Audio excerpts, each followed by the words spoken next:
Hello दोस्तों, स्वागत है आप सभी का एक बार फिर से आपके अपने यूट्यूब चैनल डिफेंस पॉइंट पर। दोस्तों, हमारे आज के इस वीडियो में हम शुरू करने वाले हैं इंडियन कोस्ट गार्ड नाविक एग्जाम की तैयारी के लिए जनरल साइंस।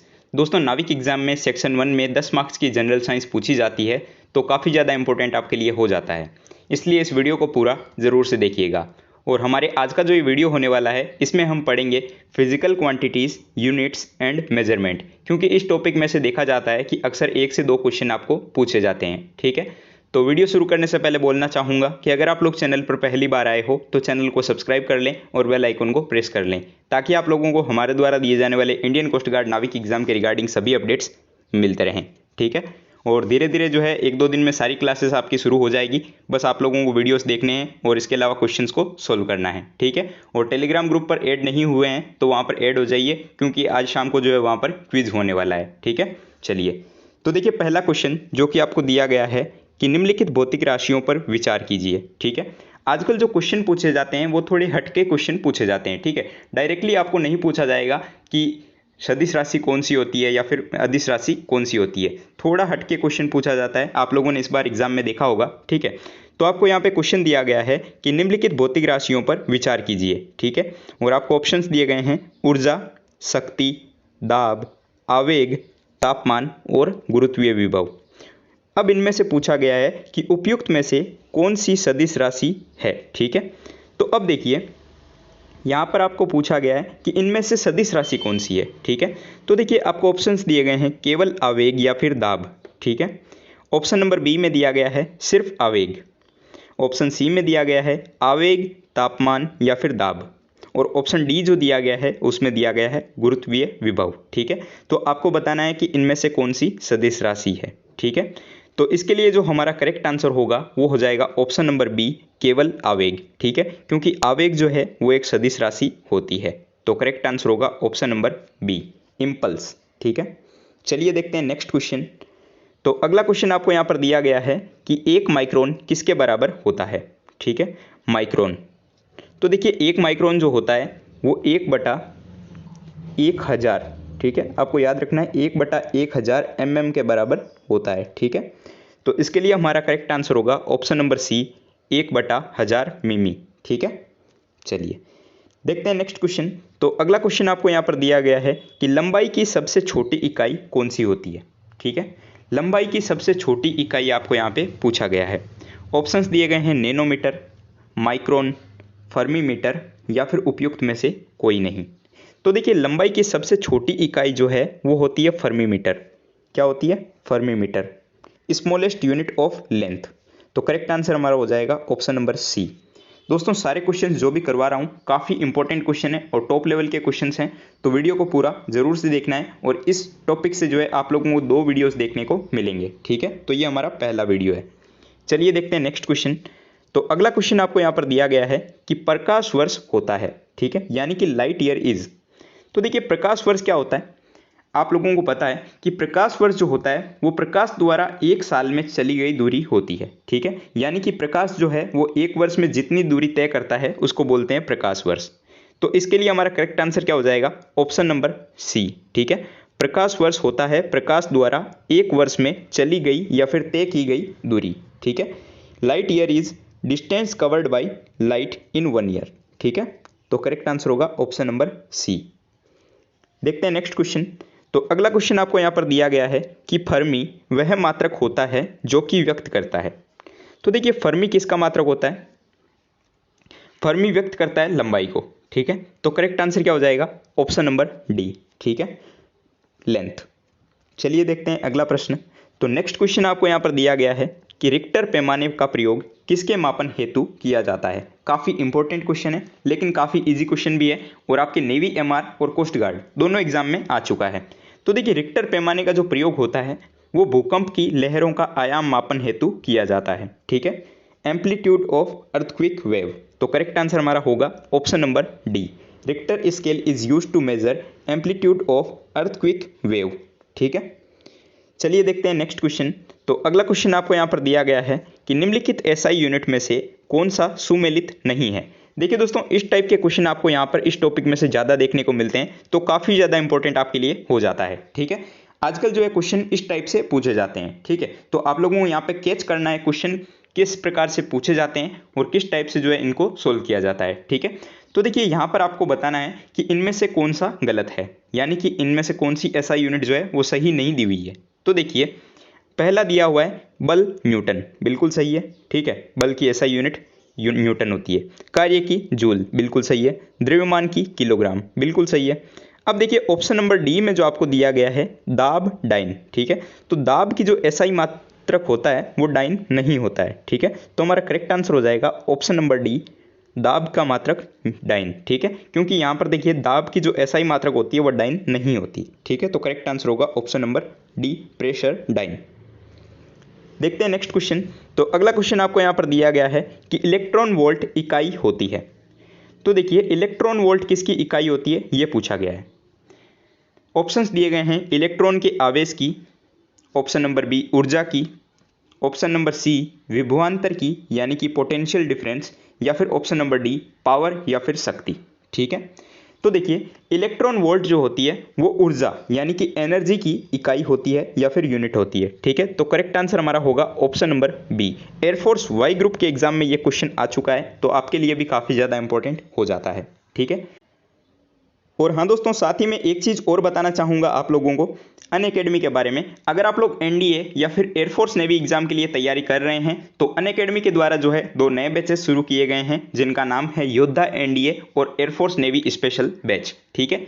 ये बैच जो है वो 12 जून से शुरू हुआ है, यानी कि आज ही से जो है शुरू हुआ है। तो काफ़ी अच्छे बैचेस हैं। अगर आप लोग एनडीए की तैयारी कर रहे हैं तब भी इसके लिए एनरोल कर सकते हो, या फिर आप एयरफोर्स नेवी की तैयारी कर रहे हैं तब भी आप जो है इसके लिए एनरोल कर सकते हो। काफ़ी अच्छे बैचेस हैं, डिफेंस के टॉप एजुकेटर्स के द्वारा आपको यहाँ पे पढ़ाया जाएगा, स्पेशल क्लासेस आपको मिलेगी, ठीक है। तो इसके लिए आपको कैसे एनरोल करना है, तो सबसे पहले मैं आपको बता दूं कि इसके लिए जो है आप लोगों को अनअकैडमी का लर्नर ऐप को इंस्टॉल करना होगा और उसके बाद में जो है आप लोगों को सिंपली वहाँ पे रजिस्टर कर लेना है। उसके बाद में आपको चूज कोर्स का ऑप्शन देखने को मिलेगा। तो कोर्स में दोस्तों आप लोगों को सिलेक्ट करना है NDA, air force XY and navy को, ठीक है। उसके बाद में दोस्तों आप लोगों को गेट सब्सक्रिप्शन का ऑप्शन देखने को मिल जाएगा। आपको सब्सक्रिप्शन प्लान चूज कर लेना है और उसके बाद में दोस्तों आप लोगों से पूछा जाएगा रेफरल कोड। तो रेफरल कोड में आप लोगों को डिफेंस पॉइंट जरूर से फिल कर देना है, ठीक है। क्या फिल करना है? डिफेंस पॉइंट, जिससे कि आप लोगों को 10% तक का डिस्काउंट देखने को मिल जाएगा, ठीक है। तो काफ़ी अच्छे बैचेस हैं, टॉप एजुकेटर्स के द्वारा आपको पढ़ाया जाएगा, तो इसके लिए इनरोल कर लीजिएगा। सारी लिंक्स जो है आप लोगों को इस वीडियो के नीचे डिस्क्रिप्शन बॉक्स में देखने को मिल जाएगी, ठीक है। अगर फिर भी कोई डाउट बचता है तो आप लोग नीचे कमेंट बॉक्स में पूछ लीजिएगा। चलिए देखते हैं नेक्स्ट क्वेश्चन। तो अगला क्वेश्चन आपको यहाँ पर दिया गया है कि चंद्रमा की सतह से एक चट्टान को पृथ्वी पर लाया जाता है तब क्या होता है, ठीक है। तो देखिए चंद्रमा की सतह से जब किसी चट्टान को या फिर किसी भी पत्थर को जब पृथ्वी पर लाया जाएगा तो उसका जो भार होगा वो बदलेगा, ठीक है।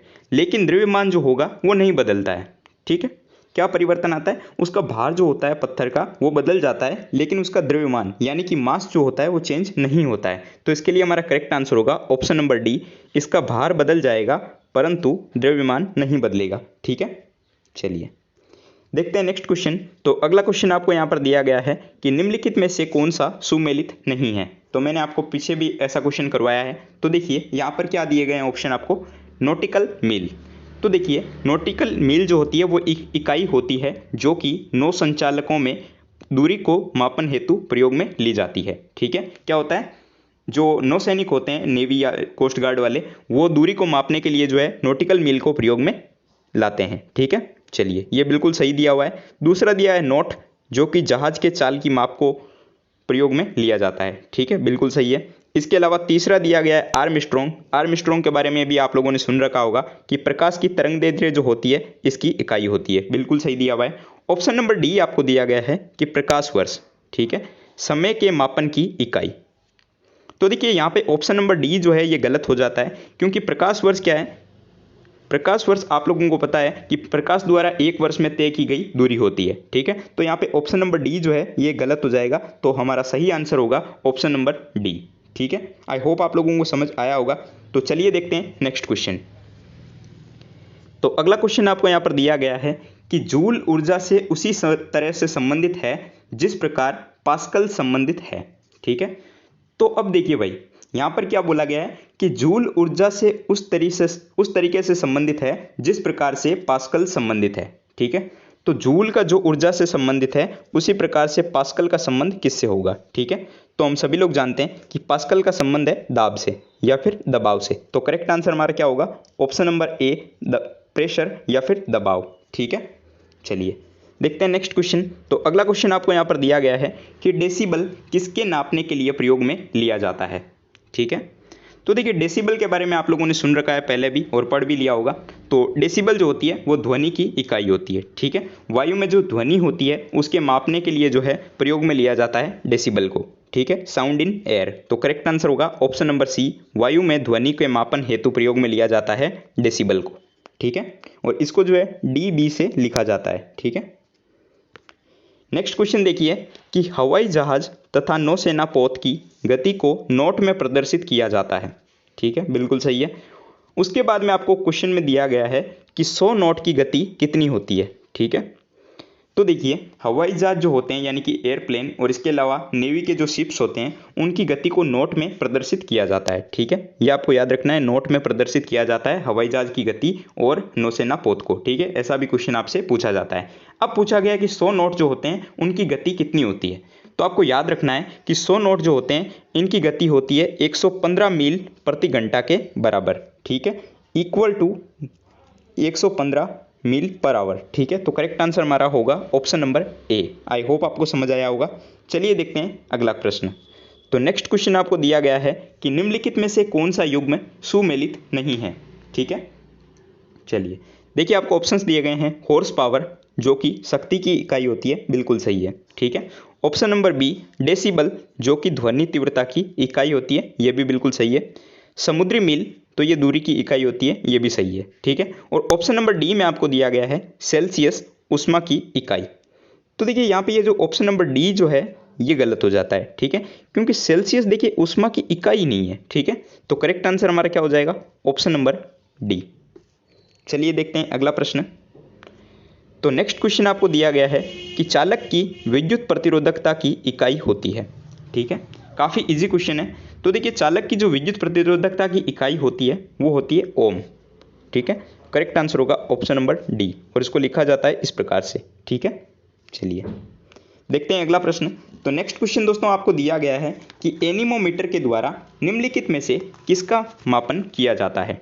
ठीक है, एनीमोमीटर एक प्रकार का उपकरण होता है जिसके द्वारा वायु के वेग को मापा जाता है। ठीक है, यानी कि विंड वेलोसिटी। तो हमारा करेक्ट आंसर हो जाएगा ऑप्शन नंबर सी, पवन वेग या फिर विंड वेलोसिटी को मापा जाता है एनीमोमीटर के द्वारा। ठीक है, ये क्वेश्चन भी जो है आपका नेवी एमआर में आ चुका है, काफ़ी इंपॉर्टेंट आपके लिए हो जाता है। ठीक है, देखते हैं नेक्स्ट क्वेश्चन। तो अगला क्वेश्चन आपको यहाँ पर दिया गया है कि निम्नलिखित में से किसे 1500 डिग्री सेंटीग्रेड से अधिक ताप मापन हेतु प्रयोग में लिया जाता है।